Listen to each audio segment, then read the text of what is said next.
வாழ்க்கையே ஒரே கண்ணீரா இருக்குது, போராட்டமா இருக்கு, நீ கலங்குறீங்களா? இந்த கண்ணீர்ல எங்க போகுது?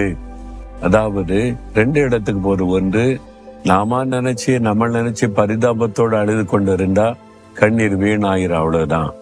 ஆனா தேவ சமூகத்துல இயேசுவே நீ கண்ணீர் வடிச்சா அந்த கண்ணீர் எங்க போகுது தெரியுமா? என் கண்ணீரை உம்முடைய துருத்தியிலே வையும், அவைகள் உம்முடைய கணக்கில் அல்லவோ இருக்கிறாரு. தேவ சமூகத்தில் வந்து இயேசுவே நீ ஒரு மனிதன் கண்ணீர் விட்டு அழும் பொழுது அந்த கண்ணீரை தேவன் ஒரு பாட்டில சேகரித்து வைக்கிறாராம். பரலோகத்திலே ஆண்டவருக்கு முன்பாக உடைய கண்ணீர் சேர்த்து வைக்கப்படுகிறாரு. நீ அழுது கொண்டிருக்கிறீங்க, இயேசு பார்க்கிறார். என் மகனே, என் மகளே, உன்னுடைய கண்ணீரை நான் கணக்கு வைத்திருக்கிறேன்.